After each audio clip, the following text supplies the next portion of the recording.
Can you explain Cleopatra's relationships with Julius Caesar and Mark Antony, including the children from these unions, and how these alliances impacted Egyptian and Roman politics?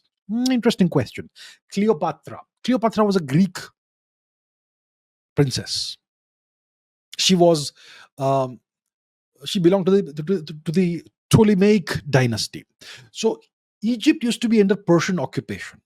Okay, Persia had conquered Egypt, and then Alexander comes this way and he says, "Let me go and conquer Egypt." But he finds that the Egyptians are welcoming him. "Please, sir, please come, liberate us from the Persians."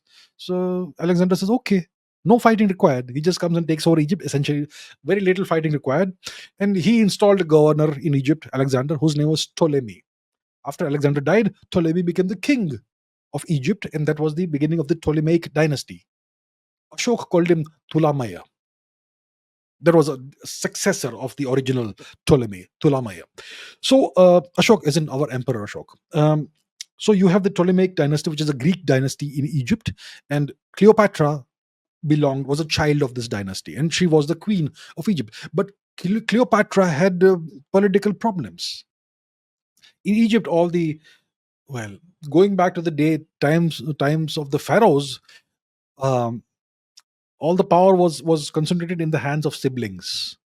The Egyptians used to practice sibling marriage and all, whatever. Anyway, so Cleopatra had political problems. Her two brothers and sisters also wanted power. She had two brothers and she had a sister, and they all coveted the power. They all wanted to be the sole ruler of Egypt. So she faced that problem, and her ministers and counselors, some of them, they also played this game of political intrigue. So Cleopatra wanted to consolidate her position as the only sole queen of Egypt, and there should be no political problems. There should be no challengers.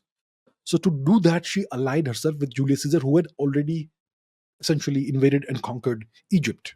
So she allied herself with him. And this union produced a child, Caesarion. Okay?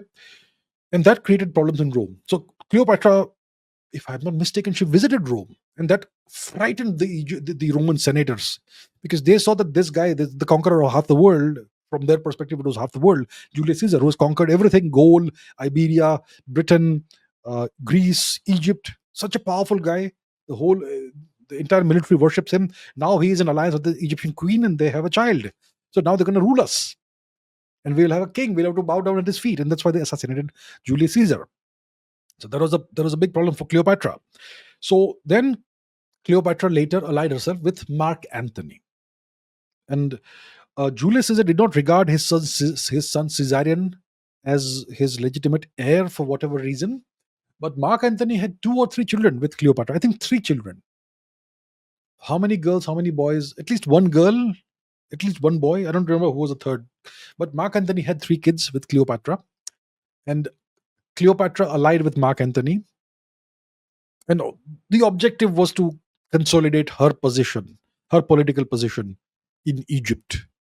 And then what happens is that we have the war between Mark Antony and Octavian, and Octavian wins. Mark Antony meets his end at his own hands, and later Cleopatra also, not at her own hands, but at the fangs of an asp, which is an Egyptian serpent. And what happened to her children? I think one of her daughters was married to King Juba II of Mauritania, which was a North African kingdom. And and some other kids were married somewhere else, that sort of thing. So that was the deal.